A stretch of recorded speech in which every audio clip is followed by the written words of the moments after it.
My name's Eric Paquin. This is a film about veterans called Life After the Uniform. It tries to depict, what service members did after they got out of the military. It's not quite like having, when you're younger, having your family there to kind of guide you. But, the military does guide you. They feed you, they clothe you, they give you housing. They tell you when and where you need to be, at what time. There's really not a lot left to the imagination. It's pretty structured.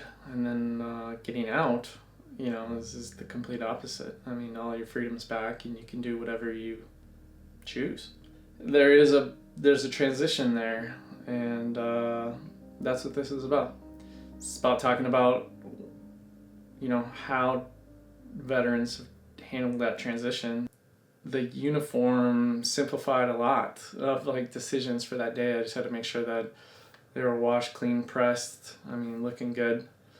I always take pride in the way that you look in your uniform, and you're representing something bigger than yourself when you're wearing that uniform. It was ever changing, I would say. We were always, a lot of times you're doing a lot of the same things, but the scenery is changing. You're in a different country, especially if we're on a deployment or we're on some type of exercise. You're performing a lot of the same duties, but the scenery, you're somewhere else. I've always wanted to be an entrepreneur. I've always kind of had that drive.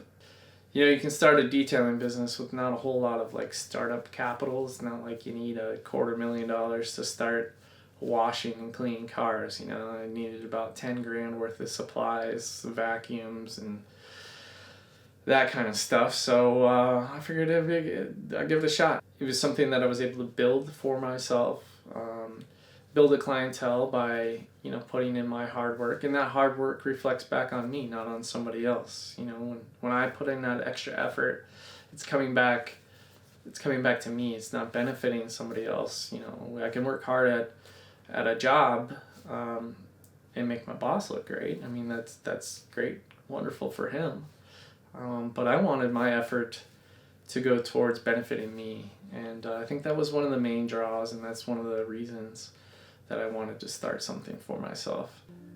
I'd say, you're always, the fear of the unknown, right? You don't know what something's going to be like until you go and you experience it.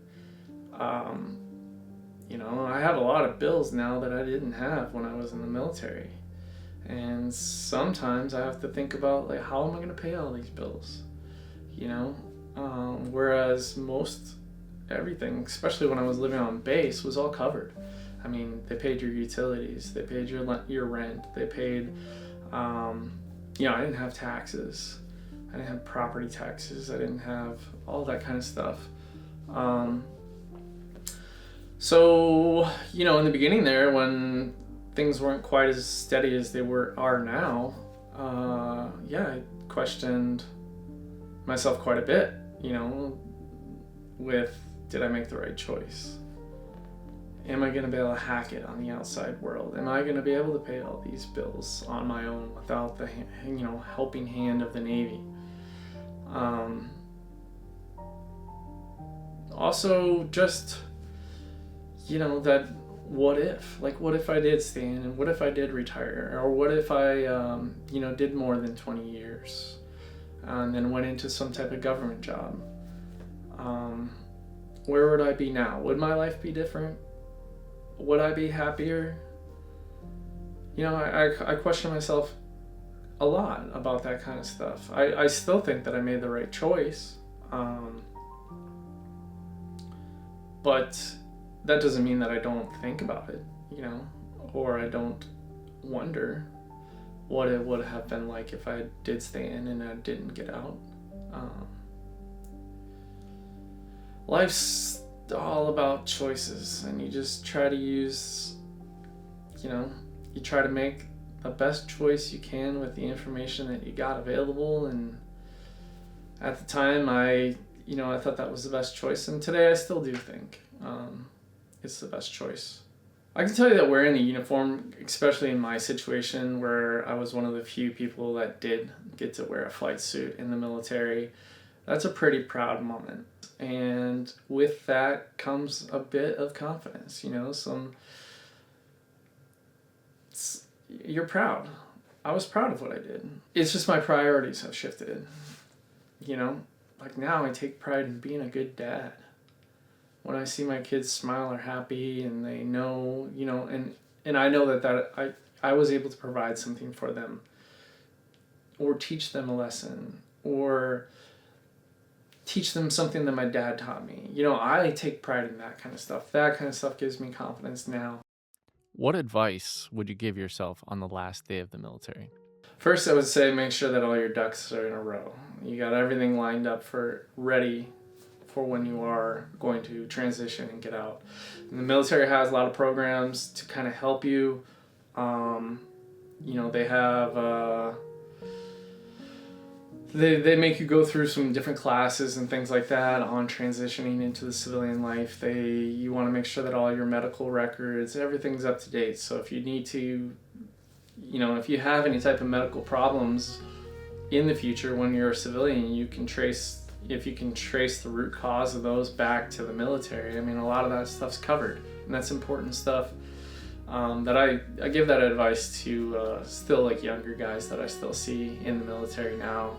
I would also tell myself to take a look at all the benefits, all the benefits that the military provides for veterans, and make sure that you know what you qualify for and what you need to do to qualify for some of those things, because it's important stuff and it's really helped me out a lot. I would also let myself know on my last day that it's going to be okay. It's scary. It's the unknown, right? Especially somebody like me that's been in for 16 years. It's a little scary heading out in the big world, when you don't have all those supports and you don't have your chief to fall onto for, advice or all your peers and stuff like that. It's gonna be okay, and you can definitely do it. It's just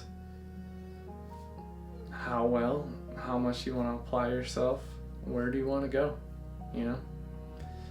It's important to have goals for yourself, just like you did in the military, and stick to them and hold yourself accountable, and make sure that you're checking those boxes and you're meeting those goals, and that's really the only way that you're going to continue to progress through life. But mainly you're going to be all right.